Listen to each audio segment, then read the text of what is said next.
의인이 보고 두려워하며 또 그를 비웃어 말하기를 이 사람은 하나님을 자기 힘으로 삼지 아니하고 오직 자기 재물의 풍부함을 의지하며 자기의 악으로 스스로 든든하게 하던 자라 하리로다. 그러나 나는 하나님의 집에 있는 푸른 감람나무 같으며 하나님의 인자하심을 영원히 의지하리로다. 주께서 이를 행하셨으므로 내가 영원히 주께 감사하고 주의 이름이 선하심으로 주의 성도 앞에서 내가 주의 이름을 사모하리이다. 아멘. 재앙이 누게 있느뇨, 근심이 누게 있느뇨, 분쟁이 누게 있느뇨, 원망이 누게 있느뇨, 까닭없는 상처가 누게 있느뇨, 붉은 눈이 누게 있느뇨.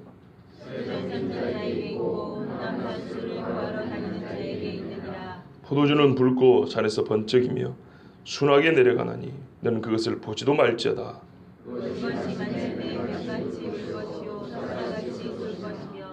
또 내 눈에는 괴이한 것이 보일 것이요 내 마음은 구부러진 말을 할 것이며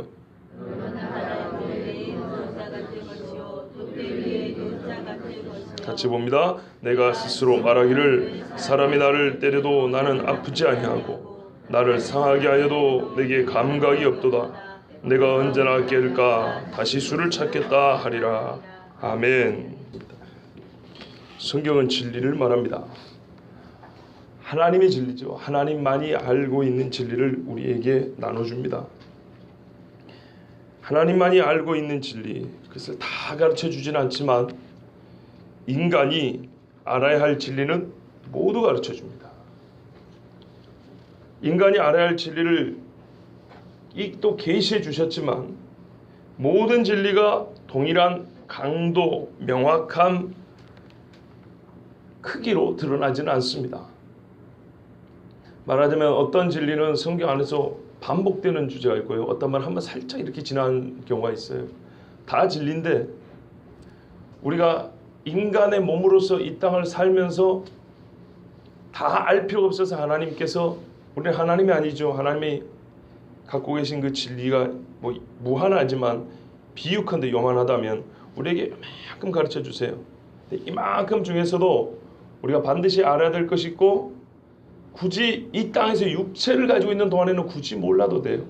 천국 가서 다 알게 될 것도 있고, 즉 말하자면 구원에 관계된 진리는 매우 자세하고 반복되고 강조하여 가르쳐주지만은 진리는 진리지만 구원하고 그렇게 밀접한 관계없는, 말하자면 예수를 믿고 난 다음의 이야기보다 안 믿던 사람이 믿게 되는 데에 대한 진리를 더 강조해 가르쳐준다, 이런 말입니다.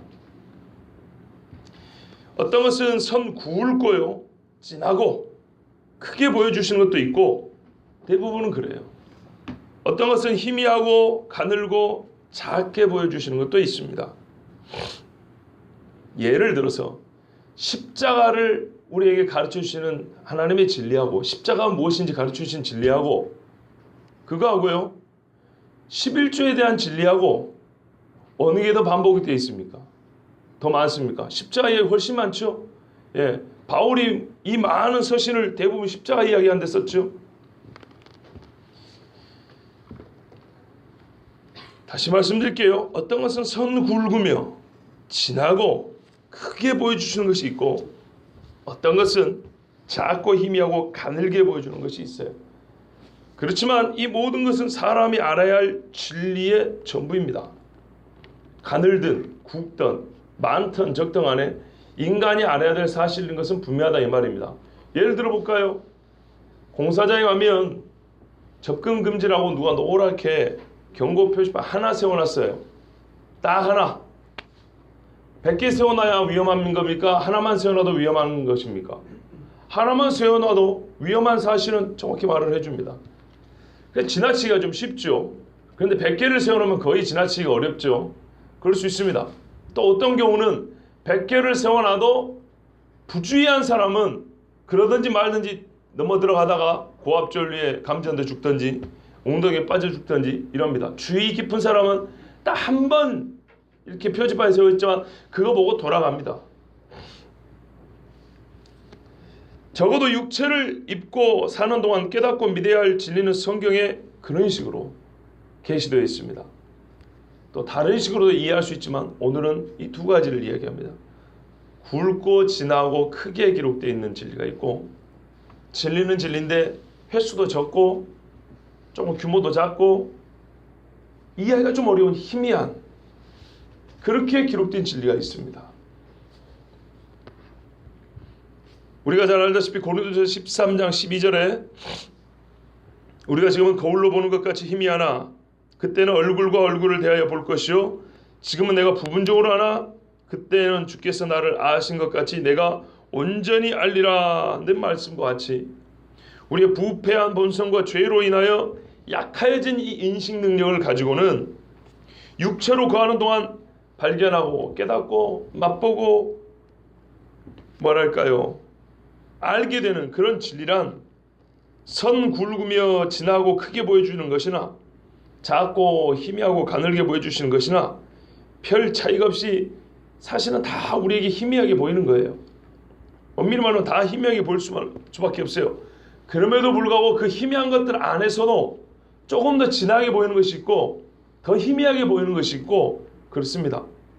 이해하시죠? 그러니까 예수님에 대해서 성경에서 많이 이야기를 해줬어요. 굵게 이야기해 줬어요. 그래서 지금 우리가 육체로 있는 동안에 아는 예수님에 대한 지식하고 우리가 하늘나라 가고 예수님을 직접 볼 때하고 비교가 안 되죠. 그죠? 그런데 우리가 육체로 있는 동안에 예수님에 대한 지식은 상당히 성 굵게 보여준 진리예요. 아주 강조해 놓은 계시라고. 그런데요, 하늘나라에 대한 이야기는 여러분 가면 뭐가 있을지 정확히 아십니까? 모르죠. 12계절을 쫓아 생명나무 과실 맺는다는데 12달마다 어떤 과실을 맺힐지 그건 안 말해줬잖아요. 종류가 다르다 그랬지. 그러나 그것도 가서 먹어보면 알 거 아니에요. 그죠? 확실해져요. 그런데 이 땅에 사는 동안 가서 생명나무 과실도 볼 거고 예수님도 볼 것이지만 이 땅에서는 예수님에 대한 지식도 생명나무에 대한 지식도 희미하기는 매한가지지만 희미하지만 그 중에서도 예수님에 대한 진리의 계시의 말씀은 조금 더 많아요. 굵게 보여줬어요. 진하게 보였어요. 그러나 생명나무 이야기는 창세기 한번 나오고 계시록 한번 나오고 적게 나와 있어요. 분명히 있을 이야기고 진리지만 이해되십니까? 예. 구분할 수 있다. 조금 더 진한 것이 있고 조금 옅은 것이 있다는 말이 계시의 분명함에 있어서 차이가 있다는 것이지 계시의 가치 차이를 말하는 건 아니에요. 적게 말했다고 가치가 없는 건 아니에요. 그렇게 오해하시면 안 됩니다. 둘 다 알아야 됩니다. 선명도의 차이가 있는 겁니다. 선명도에. 육체로 사는 동안에 어차피 다 희미하지만 그 희미한 것 중에서도 조금 더 차이가 있는 것입니다. 눈 뜨세요. 그래서 오늘은 선 굵고 크고 진하게 보여주는 진리하고 그 안에서도 희미하고 가늘고 작지만 분명히 우리에게 주시는 계시의 말씀을 나눠서 듣고자 합니다. 선 굵은 데는 여러분 그냥 앉아서도 들리긴 할 겁니다. 그러나 하나님의 말씀은 그냥 말하세요 흘러 지나는데 대충 하나 주워서 담기 이게 아니고 청종하는 겁니다. 잘 들어보세요. 특별히 희미한 것을 얘기할 때는 여러분 주의를 기울이지 않으면 도대체 무슨 말인지 못 알아먹을 수도 있습니다. 오늘 이 두 가지를 본문을 통해서 여러분에게 들려드리고 보여드리겠습니다. 오늘 시편의 의인이 보고 두려워하며 또 그를 비웃어 말하기를 했습니다. 시편 52편에 우리가 읽은 부분은 6절부터인데요. 1절부터 5절까지는 이런 내용입니다. 혀가 악한 일을 꾀하는 사람, 날카로운 칼같이 간사를 행하는 사람들이 있어요. 악을 사랑하고요, 거짓을 사랑하는 사람이 있어요. 남을 해치는 간사한 혓바닥을 놀리는 사람이 있어요.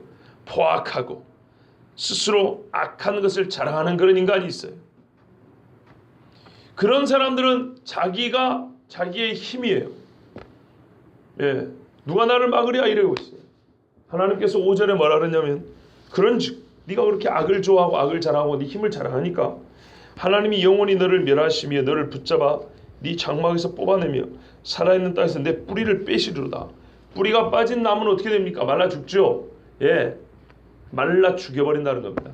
말려 죽여버린대요. 그렇게 자기 힘을 자랑하는 사람은 그 힘을 없애버리고요. 건강을 자랑하는 사람은 건강을 피를 말려버린대요. 그러면 어떻게 됩니까? 이 사람은 아무 자랑할 것이 없죠. 하나님이 악인은 그렇게 하신다 그랬어요. 자, 이게 이제 그 다음에 6절부터 말씀입니다. 의인이 보고 뭘 봐요?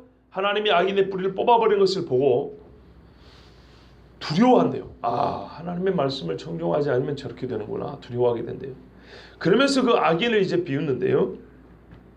이 사람 악인입니다. 아까 5절까지 나왔던 악인, 하나님을 자기 힘으로 삼지 아니하고 오직 자기 재물의 풍부함을 의지하며 자기의 악으로 스스로 든든하게 하던 자라. 이렇게 말하는 거예요. 그렇지, 너는 하나님을 힘으로 삼지 아니하였던 놈이고 네 손의 힘으로 스스로 든든하게 하던 그런 사람이었지. 그 사람의 정체입니다. 여러분, 둘 중에 하나입니다. 하나님을 의지하든지 자기 재물의 풍부함이나 자기 악을 스스로 의지하든지 둘 중에 하나지 중간은 없습니다. 그러나 나는, 그 악인 앞에 있는 나는 하나님의 집에 있는 푸른 감람나무 같아서 하나님의 인자하심을 영원히 의지하리로다. 너는 뿌리 뽑힌 나무와 같고 나는 푸른 감람나무죠. 뿌리가 잘 내어서 파랗파라 이렇게 잎이 청청하다 그러죠. 그런 나무 같답니다. 여러분, 감람나무가요 크기가 얼마나 되는지 아세요? 보통 우리 숲에 가면 볼 수 있는 그 정도 나무 사이즈 됩니다. 뭐 작게는 한 6, 7, 8, 9, 10m 정도. 보통 이 영안에 다 자란 나무는, 제가 일부러 사진들을 찾아봤는데 이 정도 되더라고요. 그 가지 밑에 사람들이 걸어다니도 걸리지 않을 정도로, 맨 밑에 가지에 걸어다니도 걸리지 않을 정도로 요만큼도 높여서 맨 밑에 가지가 있고 그 위로 쭉 아주 울창합니다. 진짜 숲이 될 수 있어요. 올리브나무입니다. 올리브나무. 이런 푸르게 자란 올리브나무 같아서 이게 무슨 말이에요? 하나님을 의지하는 자가, 번역하면 이게 더 쉬운 말이에요. 나는 하나님의 인자하심을 영원히 의지하여서 푸른 감람나무 같은 사람이다. 이렇게 말한 거예요. 하나님의 인자하심을 의지하면 푸른 감람나무 같이 그렇게 살 수 있어요. 뿌리가 뽑힌 나무가 아니라. 주께서 이를 행하셨으므로 주께서 악인에게는 그 집을 뽑으시고 뿌리를 뽑으셨고 나에게 하나님의 인자하심을 의지하는 자에게는 푸른 감람나무 같게 하셨기 때문에 어떻게 해요? 내가 영원히 주께 감사하고, 히브리 본문에는 찬양하고 되어 있어요. 하나님께 찬양하고, 주의 이름이 선하심으로 주의 성도 앞에서 내가 주의 이름을 사모하리이다. 다르게 번역할 수 있는데요. 주의 이름이 이렇게 하나님을 의지하는 자들 앞에서 항상 선하게 드러나므로 나는 주의 이름을 항상 기다리는 자가 되겠습니다. 주의 도움만을 기다리는 자가 되겠습니다. 누구 앞에서요? 성도들 앞에서. 여러분, 오늘 이 시편의 말씀이 분명하게 들리십니까? 애매하게 들리십니까? 분명히 들리죠? 이건 무슨 말인지 못 알아보는 사람이 있을까요? 쉽잖아요. 고등학교 수능 시험도 이렇게 쉽게 나오면 좋겠죠. 시에 대해서. 예? 악인은 어떤 사람이냐? 자기 악을 자랑하면서 양심의 가책도 없고 그 악한 힘을 행할 수 있는 능력을 자랑하는 사람. 의인은 여호와의 인자하심, 하나님이 돌봐주지 않으면 나는 아무것도 할 수 없다는 기본적으로 하나님을 의지하는 사람. 그래서 이 악인은 집에 기둥뿌리가 뽑힌 사람 같고, 나무 같으면 뿌리가 뽑혀서 던져진 것 같고, 의인은 하나님의 인자하심을 의지하기 때문에 푸른 감람나무, 뿌리가 진액을 빨아들이잖아요. 그죠? 그래서 잎이 청청한 푸른 감람나무, 열매를 주렁주렁 맺은 감람나무 같다 그랬어요. 하나님께서 이렇게 공의를 행하셨고 인자를 행하셨으므로 나는 항상 하나님을 찬양하고, 그죠? 주의 모든 성도들 앞에서 항상 하나님이 행하신 일이 선하기 때문에 나는 항상 주님만을, 그 여호와의 이름만을 기다리며 사모하겠습니다. 분명하죠? 아주 분명한 이야기죠. 재앙이 누구에 있느뇨? 근심이 누구에 있느뇨? 분쟁이 누구에 있느뇨? 원망이 누구에 있느뇨? 까닭을 걷는 상처가 누구에 있느뇨? 붉은 눈이 누구에 있느뇨? 누구에게 있습니까, 여러분? 술꾼에게 있죠. 어렵습니까? 혹시 사실이 아닙니까? 재앙이 되겠느냐? 바꾸면 고통스러운 일이 어디에 있는가? 술 먹으면 기본적으로 속부터 쓰리다면서요. 위가 고통스럽다면서요. 예. 간이 고통스럽다면서요. 그렇죠. 근심이 누구에게 있습니까? 술 먹는 사람들은 근심을 잃어버리려고 먹는다 그래요. 그렇게 된가요? 어떤 근심도 생각이 나고 막 화가 나지 않던가요? 흥분하게 되잖아요. 그래서 여러분 처음에 술을 마실 때는 짠 기분 좋죠. 소주 한 10잔 들어가면 이제 시비가 붙을걸요. 목사가 또 좀 거친 말을 할 수는 없고 쌍시옷자를 쓰면서 내가 말을 안 하려고 그랬는데 내가 이제 말을 하면서부터 그럼 싸움이지 뭐. 그죠? 두세 잔까지는 좋은 말 나와요. 아 누가 최고. 그래 우리가 친구지. 그러죠. 친구 같은 소리 하고 있는데 10잔만 들어가 보세요. 친구가 어디 있어요. 응? 야이 뭐 뭔 새끼 저 새끼 하면서 네가 옛날 이런 소리 나옵니다. 예? 해결되지 않고 용서되지 않은 것들이 막 나와요. 싸움이 거기서 나죠. 여러분 술판에서 싸움 나면은 잔인합니까? 안 잔인합니까? 잔인하죠. 병이 깨지거든요. 유리에 사람이 배거든요. 오래 참을 수 있던가요? 못 참습니다. 그죠? 못 참아요. 여러분 야구 선수들 경기하다가 벤치 클리어링하고 가끔 이렇게 몸싸움하는 경우 있죠. 그래도 주먹이 나가는 경우는 거의 없습니다.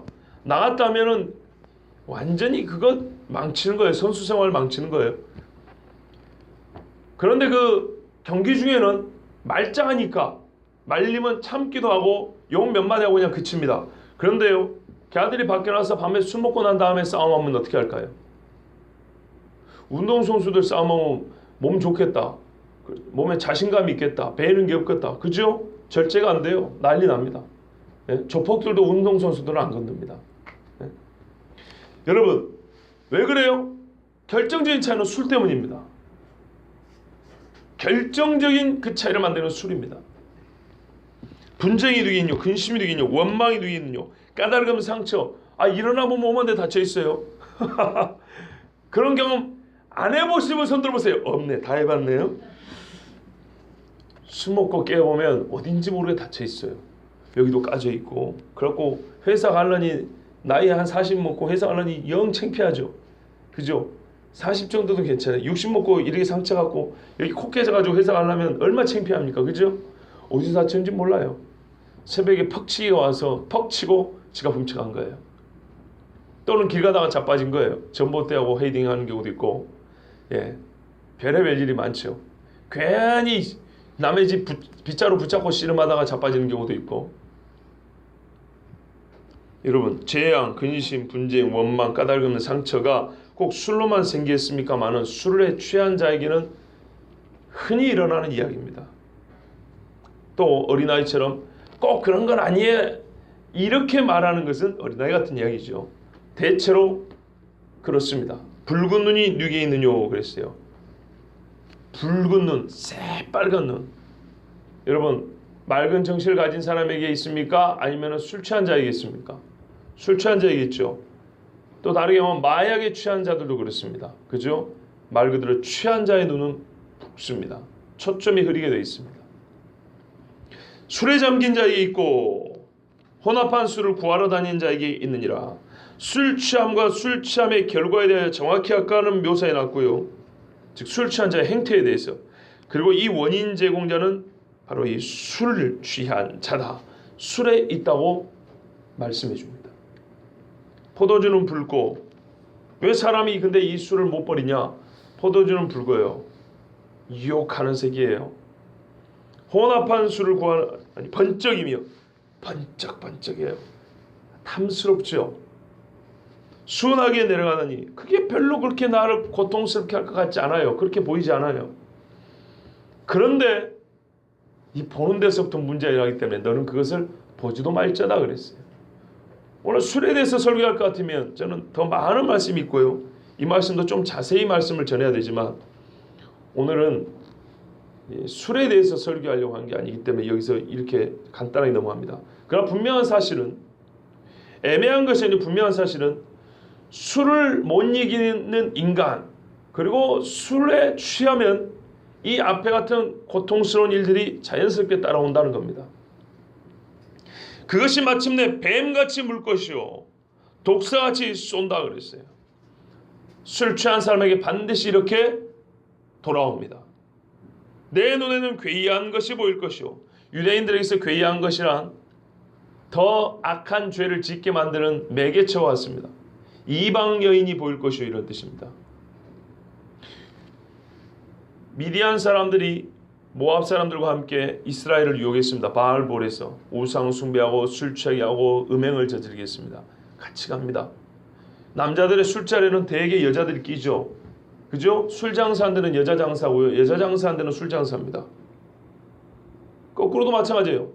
술 장사한 데 남자 장사하고 남자 장사한 데 술이 있습니다. 가장 악한 짓을 술과 함께 합니다.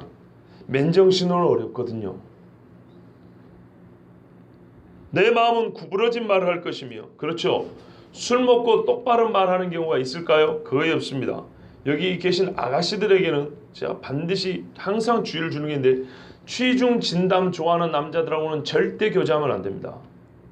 취중 진담이랍시고 술 먹고 아주 사랑 고백하는 남자들은 그 자리에서 걷어차야 됩니다. 그 정도 배짱도 없어갖고 뭘 평생에 책임지겠다고 그런 이야기를 맨정신으로 못해요? 술에 취해서 해야 돼요 그런 거를? 여러분 술 취해가지고 집 계약하는 사람 있습니까? 있으면 손 들어보세요. 사업 계약할 때 술 취해가지고 도장 찍은 사람 어딨냐고요? 술 취해가지고 프로포즈를 해요? 그 미친놈이에요. 그런 인간은 뒤도 돌아보자고 떨어져 나와야 됩니다. 그게 사는 길입니다. 가장 사랑하는 상대고 일평생 함께 하려면 맨정신으로 똑바로 얘기하지. 그래놓고 나중에 말해요. 나 기억 안 나는데. 여러분 술이 좋습니까? 내 마음은 구부러진 말을 할 것이고 틀리고 악하고 전혀 정죄되지 않은 말을 하게 됩니다. 바다 가운데 누운자 같을 것이며 넓은 물침대에 누운 것 같아요. 그리 편해요. 그렇게 숨어서 아무데나 퍼질러 자지. 그래서 죽어요. 밤에 찔려 죽고 얼어 죽고. 돛대 위에 누운 자 같을 것이며 그러나 실상은 어떠냐? 커다란 물침대에 누운 것 같이 편한 것 같아도 돛대가 뭡니까? 배가 바람에 날아갈 수 있도록 돛을 이렇게 달죠. 그죠? 큰 쳐도 바람 훅 밀어주죠. 그걸 세우는 대가 있어요. 돛대 꼭대기는 뾰족할까요? 널따랄까요? 뾰족하죠. 이 뾰족한데 등을 대고 중국 뭡니까? 묘기 선수보다 긴 들보다 더 대단하죠. 생각을 해보세요. 10m, 15m 올라있는 돛대 위에 이 뾰족한 데 등 한 대 딱 놓고 여기를 대고 거기 균형을 맞춰 자고 있는 거예요. 언제 떨어질지 모릅니다. 떨어지면 살아요? 죽어요? 죽어요. 술 취하고 모르니까 물침대 위에 누운 것 같지만 실상은 언제 떨어져 죽을지 모르는 돛대 위에 누워있는 것과 똑같다는 거예요. 여러분 술 안 취했으면 안 죽을 사람들이 술 취해가지고 하룻밤에 비명 행사한 사람이 몇 명입니까? 경찰청 가서 통계 자료 한번 내달라고 해주세요.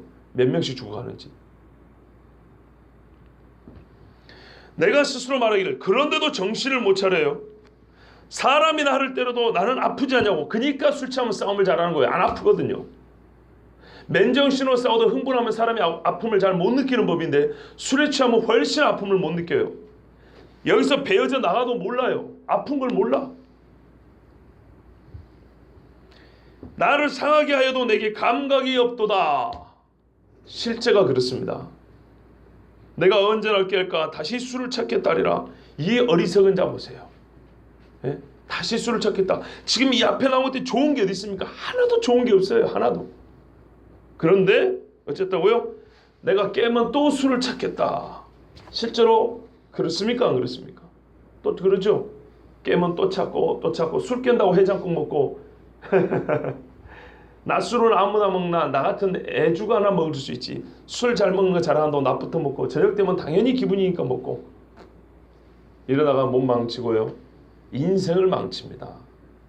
명이 단축되고 깨어있는 동안도 맨정신으로 살지 못하고 흐리멍텅하게 살아갑니다. 술에 취하면 이런 현상이 몸에 나타납니다. 결론적으로 네 생명을 잠식하고 미영을 단축하고 살아도 사람 같지 않은 꼭 개 같은 그런 삶을 살게 된다. 여러분 계견자가 무엇을 본딴 글자인지 아십니까? 아세요, 집사님? 토한 거, 그죠? 사람이 대자로 놓고 옆에 토한 거에 이게 계견이래요. 예? 사람이 자빠졌고 토한 것을 개 같다 그래가지고 그 모양을, 개 모양을 본뜬 게 아니라 사람 모양을 본뜬 거예요. 그리고 계견이라고 했어요. 그래서 옛날에 사람들이 술 취하면 뭐가 된다 그래요? 개 같다 그러죠. 예, 개가 된다 그래요. 자, 술 취하면 삶이 부셔집니다. 역시 선 굵고 진하고 확실하게 들어가는 경고의 말씀입니다. 혹시 이 잠언의 말씀 못 알아듣는 분 계세요? 없죠? 다 알아먹겠죠? 술을 못 끊어서 문제지 무슨 말인지 모르는 사람 한 명도 없죠? 그렇습니다.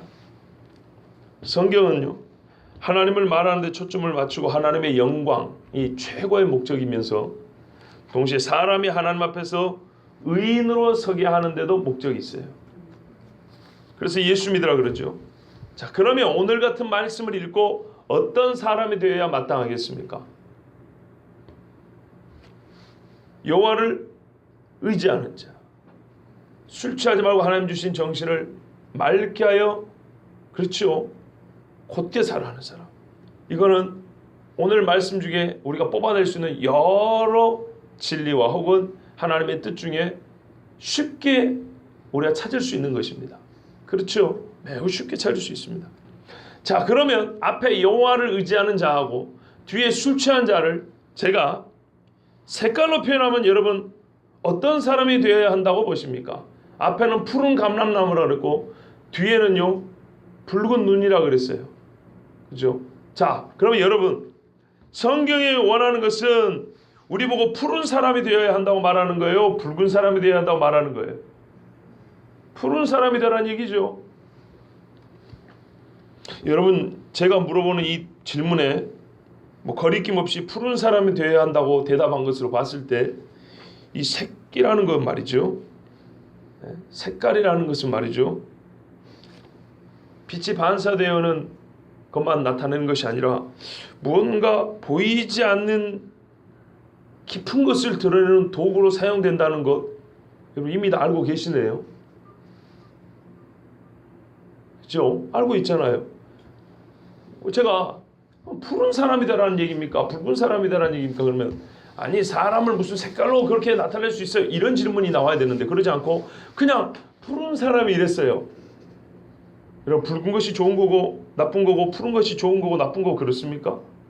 색깔 자체가 뭐 좋고 나쁜 건 없어요. 그러나 색이 무엇인가를 표현할 때 보이는 그런 말 그대로 그 색 말고도 깊은 차원에서 뭔가 다른 것을 또한 드러내는 기능이 있다는 것을 여러분 이미 알고 계시네요.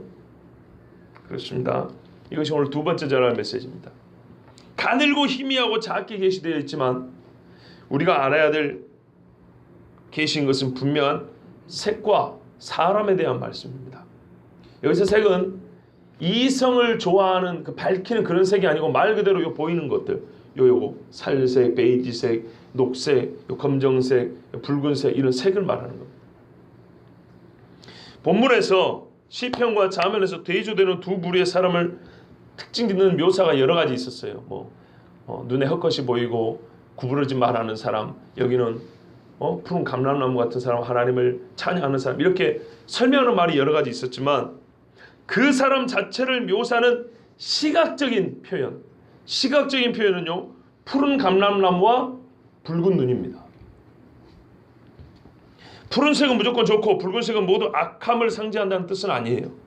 그러나 본문이 말하고자 하는 분명한 사실은 색은 색깔만 말하는 것이 아니고 사람의 됨됨이와 삶의 바른 정도를 표현하는 매우 탁월한 도구라는 겁니다.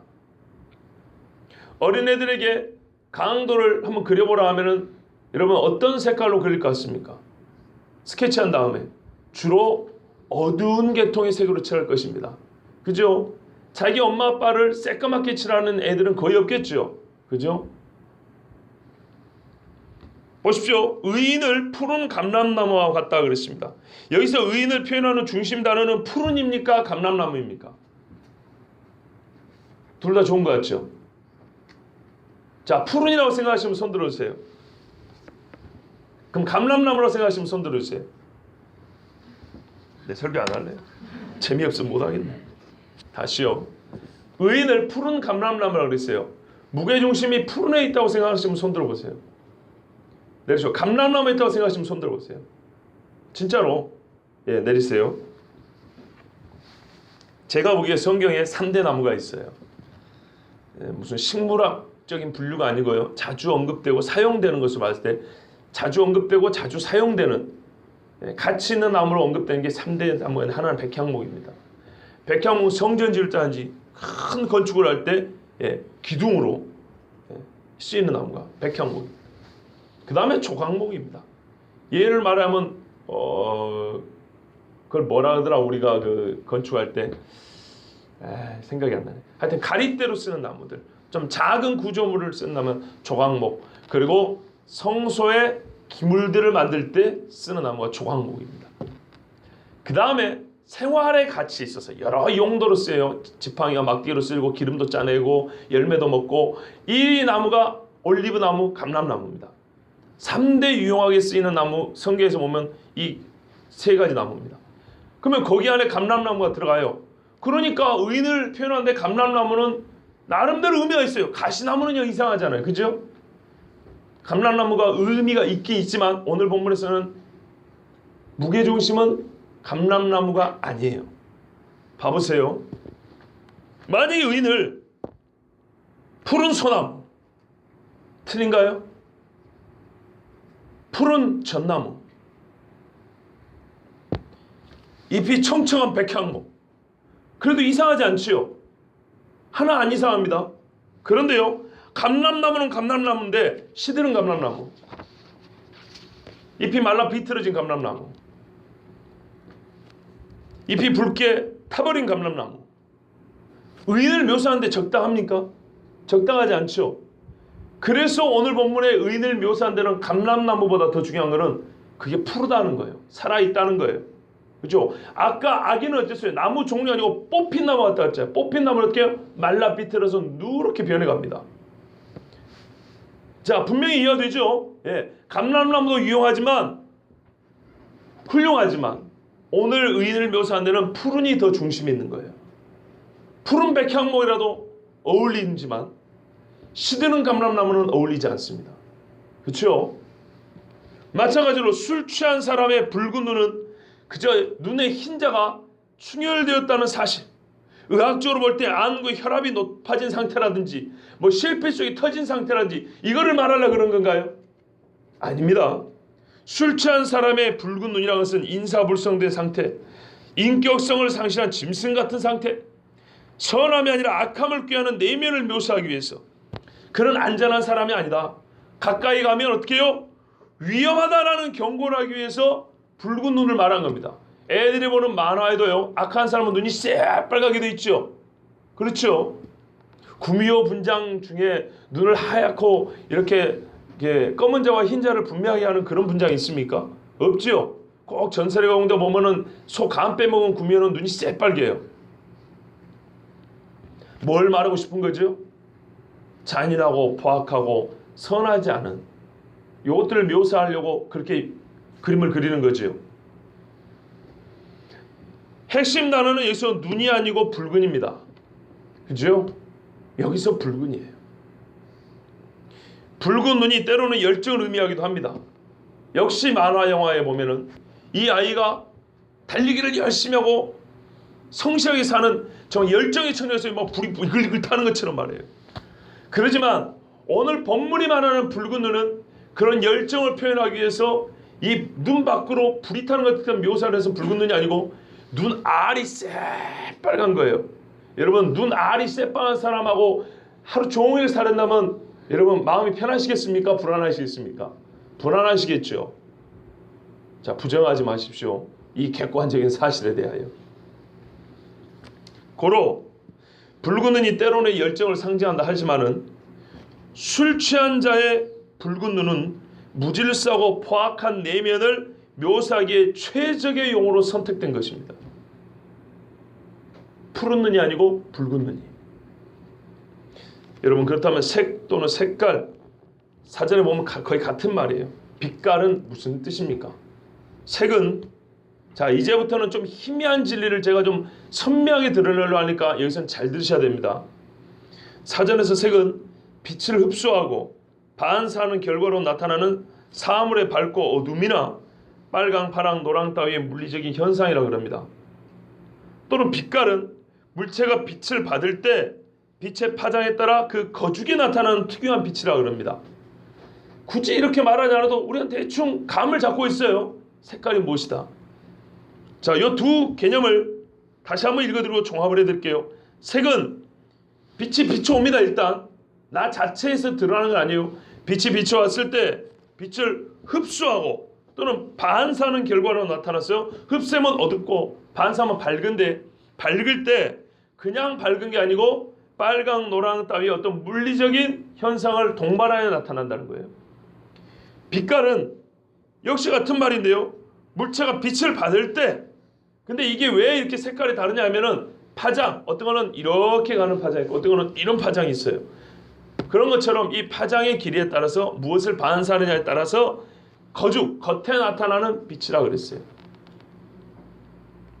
빛이 있기 때문에 우리가 서로 보는 거고요.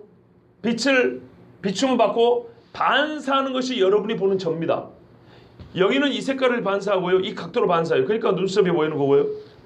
옷을 입은 이곳은 이런 식으로 반사를 해요. 이 부피에서 이런 밝기로, 이런 각도로. 그러니까 이렇게 보이는 거예요. 제가 여러분 볼 때 똑같은 거예요. 종합해서 다시 한번 정의를 내리면요. 일단 빛이나 색이나, 아니 빛깔이나 색깔이나 색이나 사전적 의미는 거의 차이가 없다는 것을 알아두시고요. 색과 빛은 엄밀히 말하면 달라요. 빛은 광선이고요. 이렇게 비추는 거고요. 색은 거기서 반사돼 나온 거예요. 그 자체는 다르지만 색깔, 빛깔 해버리면 거의 뜻이 같은 거예요. 색깔 또는 빛깔은 다 빛이 사물을 지나갔다는 흔적입니다. 제가 다시 종합에 정리를 내린다. 아니면 아니요라고 했어요. 색이라는 것은 우리 눈에 들어온 이 색이라는 것은 빛이 지나갔다는 흔적입니다. 빛이 없으면 색깔이 절대 눈에 들어오지 않습니다. 사람의 눈은 빛을 입수해서 빛이 들어와서 그거를 이 뇌가 우리가 인지하게 하는 거잖아요. 어쨌든 빛이 있어야 됩니다. 또 빛이 사물에 부딪혀 지나가면서 묻혀온 그 사물의 흔적입니다. 여러분, 제가 강인영 집사 보고 있는데 강인영 집사님의 무엇이 제 눈으로 들어온 게 아니고 빛이 강인영 집사님을 때려서 제 눈으로 다시 방향을 틀어서 올 때 강인영 집사님에게 있는 그 모습을 묻혀가지고 온 거예요.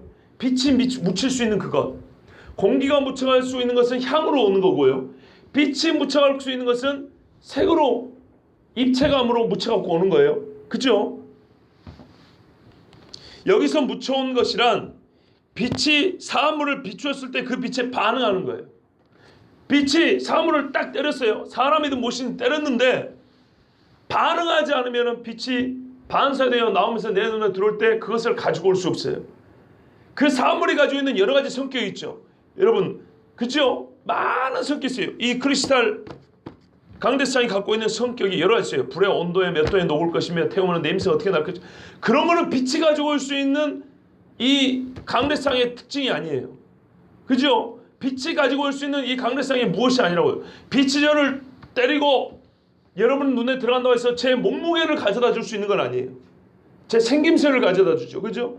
나라는 존재가 있는데 공기는 저의 냄새, 한인관에서 냄새를 묻혀다가 여러분에게 맡겨줄 거고, 그죠? 목소리는 여러분 한인관이에게서 이 파장이 가면서 이 내가 하고 싶은 의사 전달 내용을 여러분 귀에다 들려줄 거예요. 그렇지만 빛은 말 그대로 빛에 반사되는 나누는 거, 빛에 반응하는 그 색을 가지고 여러분에게 눈에 여기 서 있는 자가 누군지를 보여주는 거예요. 다시 말해요. 빛은 사물을 지나갔다는, 색이라는 것은, 색깔이라는 것은 빛이 어떤 사물 또는 사람을 지나갔다는 흔적이고요.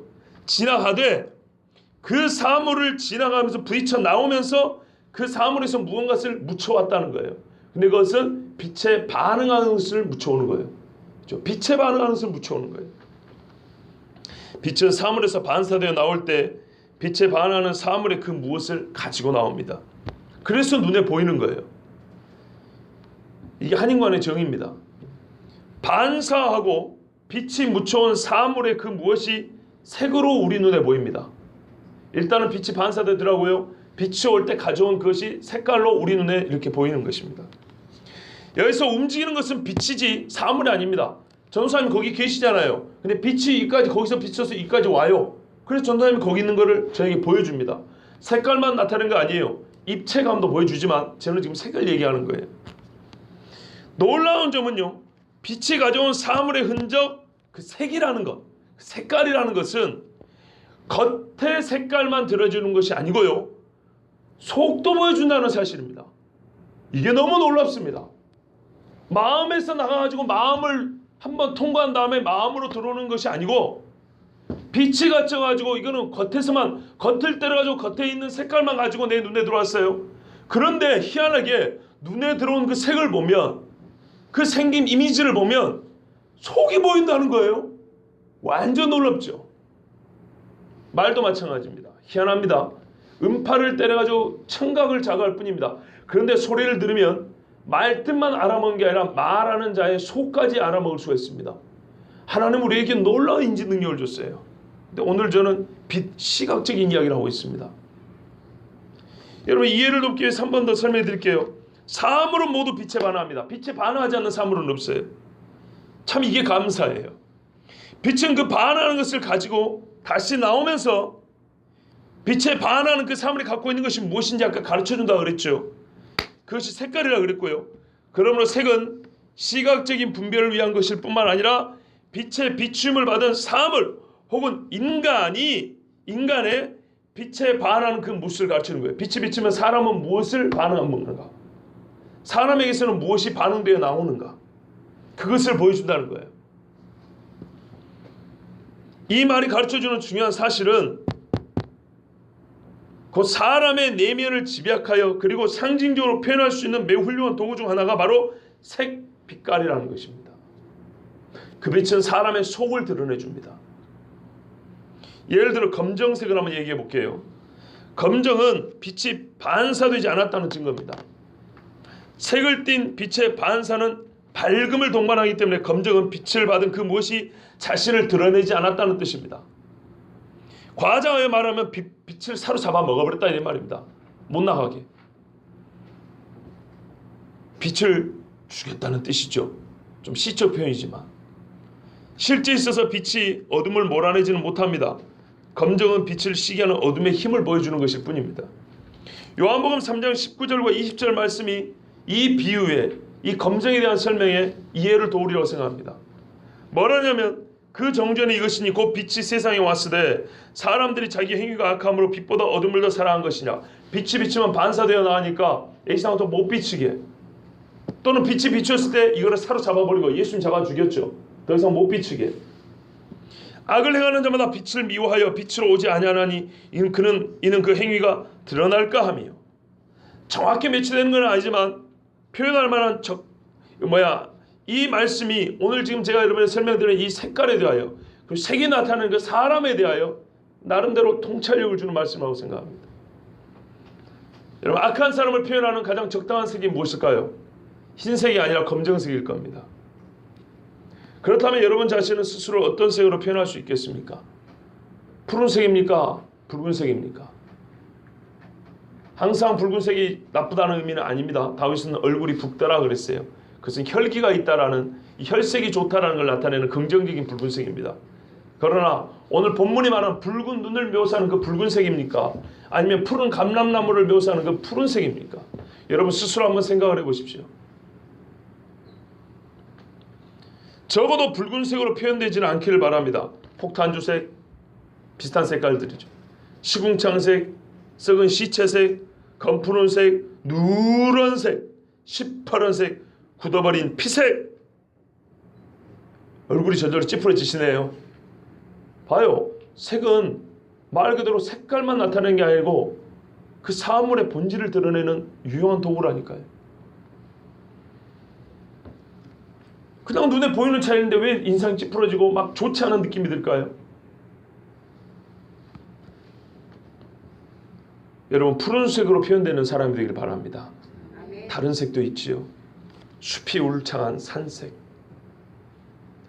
높은 하늘색, 푸른 바다색, 풀잎에 맺힌 물빛, 그리고 탐스럽게 열린 사과빛, 좋잖아요. 벌써 웃음이 만연하네. 미소가. 그렇다니까요, 색이. 그래서 푸른 감람나무라 그랬어요. 뭔가 마음이 맑아져 시원해지지 않습니까? 애들 부른 노래가 있더라고요. 여보, 그 노래 어떻게 부르죠? 크게 불러보세요. 산하고 성민이하고 누가 더 푸른가, 이런 노래가 있어요. 전도사님, 산하고 전도사님하고 누가 더 푸르요? 전도사님이 더 푸르죠? 하나님 보시기에 얼마나 좋습니까? 세상에 비교를 하는데요, 산은 얼마나 푸릅니까? 산하고 인간이하고 누가 더 푸른가? 애들에게 니는 산보다 더 푸른 아이가 되어라. 얼마나 아름답습니까? 시를 지르는 게 없으면 그 동요를 그렇게 한번 시처럼 한번 읊어보세요. 풀잎에 맺힌 물빛의 아이가 되어라. 햇빛에 반짝이는 바닷빛과 같은 여인이 되어라. 얼마나 멋있습니까? 그러나 이 모든 색보다도 저는 우리가 속을 드러내는 빛이 되기를 원합니다. 색은 빛의 반사지요. 지혜 있는 자는 궁창의 빛과 같이 빛날 것이요 많은 사람을 옳은 대로 돌아오게 한 자는 별과 같이 영원히 빛나리라 그랬어요. 다른 번역에 가면 현명한 자들은 창공의 광명처럼 빛날 것이요 많은 사람을 의로 돌이키는 자는 별들처럼 영원뭉토록 빛나리라. 분별력 있는 자들은 창공의 밝음처럼 빛날 것이며 많은 자들을 의롭게 한 자들은 별들처럼 영원히 빛난다. 이렇게 말씀했어요. 반사되는 빛이 아니고요, 비추는 빛이 돼요. 하나님은 우리가 여기까지 가기를 원해요. 네? 일단 하나님의 빛에 비춰봤을 때 푸른 감람나무 같이 푸르른 사람으로 들어가길 원합니다. 그런데 우리의 목표는 여기까지가 아니에요. 그저 비춤을 받을 때 드러나는 것이 아니라 내가 지혜자가 되었어. 많은 사람을 의로 옮기는 자가 되었어.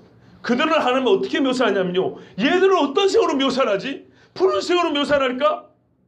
흰색으로 묘사를 할까? 그렇죠. 하늘나라에 옮겨진 사람들은 흰 세마포옷을 입었지 않죠. 하얗다라 그랬어요. 그런데 우리 하나님은요, 뭐라고 그랬냐면 빛이라 그랬어요. 빛. 빛은 색이 아니고 색을 나타내는 근원적인 힘입니다. 하나님은 빛이시라 그랬어요. 여기서 지혜자와 의로 인도하는 자를 묘사하는 빛은 하나님을 빛이시라는 그런 어떤 근원적인 빛은 얘기하는 게 아니에요. 우리는 피조물이죠. 창조주가 아니고. 하나님같이 근원적으로 빛날 수 있는 것은 아니에요. 그렇지만 창조의 천단을 만드신 우주에 있는, 우주를 밝히는 그런 빛은 아닐지라도 궁창에 있는 빛, 비유컨대 태양과 달과 별과 같이. 여러분, 태양만 있어도 얼마나 이 땅에 어둠이 다 사라지고요, 사물이 속속들이 드러납니까? 그죠? 그것처럼 지혜로운 자들은요, 어떻게 돼 있냐? 그가 인도하는, 그가 서 있는 곳에서는 다 드러나요. 지혜자가 서 있으면 이 사람은 푸른색인 게 붉은색인지 드러나고요, 현명한 사람이 서 있으면 이 사람은 시궁창색을 갖고 있든지 포도주색을 갖고 있는지 드러납니다. 그렇지 않습니까? 여러분, 그렇지 않냐고요? 빛이 있는 사람, 빛으로 사는 사람이 옆에 있으면 부끄러워서 안 갈라 그래요. 그리고 또는 가더라도 내 속이 보일까봐 무서워요. 여러분, 그렇죠. 같은 사람끼리도 그래요.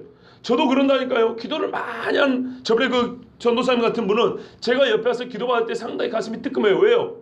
이분은 근원으로서 우주 전체를 바치는 에너지와 생명력으로서의 그 빛은 아니지만 하나님 앞에 지혜롭고 하나님 앞에 많은 사람을 의로 돌이키는데 힘썼던 사람이기 때문에 그 앞에 서면 내가 비추임을 당해요. 행여나 내가 시궁창색으로 드러날까봐 겁이 나서 무릎을 꿇고 떨게 된다니까요. 그런데요, 이런 사람이 하나님이 원하는 진짜 지혜자예요. 자문이 요구하는 것이 너희가 지혜자가 되라 그러지 않습니까? 그죠? 다니엘처럼 의로운 사람, 의로 인도하는 자가 되라 그러지 않습니까? 이런 사람은 단순히 노란색, 푸른색, 흰색으로 표현되는 것이 아니고 빛으로 드러난다 했어요. 빛이라고 했어요. 근데 실제로 그래요. 지혜로운 사람이 살아갈 때 보면 그 사람은 드러나는 색이 아니라 남을 비추는 빛으로 살아가요. 그래서 생명으로 인도해요, 진짜로. 맑은 사람은 더 맑게, 그 사람 옆에 있으면 이 사람이 맑음이 더 맑아요. 봐보세요. 지혜로운 자가 어떤 맑은 사람을 가서 칭찬 한번 해줘요. 그럼 어떻게 해요? 이 사람은 더 맑은 사람으로 드러나죠. 지혜로운 자가 지혜롭다고 인정받는 자, 지금 바나바 같은 사람이 변화된 바울, 푸른색으로 변화된 바울 옆에 서 이 바울은 우리의 형제요 하나님의 사도라 할 때 바울은 어떻게 해요? 모든 사람에게 더 푸르게 드러나죠. 그런 것 같습니다. 박수라고 불렸던 마술사 바예수인가요? 마술사 시몬, 마구수 시몬. 이 마술사 시몬은 사도 바울에 갔을 때, 베드로 이런 사도들 앞에 갔을 때 어떻게 해요? 사람들 앞에 찜찜했는데 이 빛이 비치니까 얼마나 새까만지, 그죠? 네 재물과 함께 네가 망할지어다, 이렇게 드러나는 거예요. 이게 지혜자고, 이게 의로 하나님 앞에 뭡니까? 영광 돌리는, 의롭게 사람들을 돌이키는 사람들이. 이들을 하나님 뭐라 하면 너희는 색으로 표현하기 부족하다. 빛이라 그랬어요. 빛이라. 아멘. 여러분 예수님이 뭐라 그랬습니까? 마태복음 5장 14절에 너희는 세상의 빛이라. 그 다음 말씀을 잘 보세요. 제가 이건 근거 없는 얘기 아니에요. 산 위에 있는 동네가 숨겨지지 못할 것이요. 아멘. 이 말씀을 저는 오늘 했어야 바로 알게 되었어요. 이게 무슨 뜻인지. 색을 고민해보고 색을 묵상하면서 그저 선한 일을 부지런히 하라는 뜻 정도가 아니에요. 선한 일을 하여 세상을 살기 좋게 만드는 것은 당연하거니와 진정 그리스도의 제자는 비추임을 통해서 비추임을 받아 반사하여 드러나는 색깔만으로 만족하지 말고 네가 궁창의 빛과 같이 하늘의 별과 같이 비추어 드러내라는 것입니다. 산 위에 있는 동네가 드러나지 숨기지 못한다잖아요. 산 위에 있는 동네는 원래 못 숨기는 거예요. 그죠? 산 위에 있는 어떻게 숨겨요? 그런데요, 빛이 안 비추면 드러나지 않아요. 산 위에 있어도. 세상에서는 그래요. 분명히 죄를 지었어요. 뾰족하게 다 보면 뾰족해서 견딜 수 없어요. 그런데 보이지 않아요. 세상에는 빛이 없기 때문에. 그런데 그리스도인에 들어가면 어떻게 돼요? 산 위에 있던 동네가 눈어도 못 본 사람이 이제 보이는 거예요. 다 숨겨지지 않냐고. 이게 결과래요. 우리가 세상에 비치는 결과래요. 그러니 지혜자는 궁창의 빛과 같이 빛날 것이요 많은 사람을 의로 돌이킨 자는 하늘의 별과 같이 오래 빛나리는 하나님의 말씀이 맞습니까? 틀립니까? 맞죠? 그리고 이렇게 살라고 하셨어요. 예수님은. 모세가 서자 바로가 누구인지 드러났습니다. 그는 악인이요 신이 아닌 한낱 사람에 불과했습니다. 다윗이 서자 사울에게 빛이 비추어서 그 속에 악령이 들어있고 그 사람은 바르지 못한 왕이요 하나님 앞에 버림받은 왕인 것이 만천하에 드러났습니다. 다윗이 서 있지 않았다면 그런대로 쓸만한 왕이었지만 다윗이 서자 사무엘이 서자 사울의 정치가 드러났습니다. 예수님이 태어나자 헤롯 대왕은 유대인들에게 인기를 끌고자 하나님 섬기는 것처럼 성전을 지었지 진짜 유대인의 왕을 원하지 않고 2살 배기 밑으로 어린아이를 잔인하게 처리하는 속이 좁고 겁이 많고 권력에만 눈이 먼 잔인한 피해 굶주린 짐승이라는 게 드러났습니다. 여러분, 먼저는 푸른 감람나무같이 하나님 앞에 여호와의 인자하심을 의지하는 사람이 되십시오. 그리고 세상을 비추는 빛이요 산 위에 있는 동네가 숨겨지지 못할 빛으로 하나님 앞에 인정받는 지혜자가 되십시오. 많은 사람을 옳은 대로 인도하는 빛이 되십시오. 색은 빛의 반사, 빛깔만 말하는 것이 아닙니다. 하나님 앞에 서 있는 내가 누구인지를 말해주는 것입니다.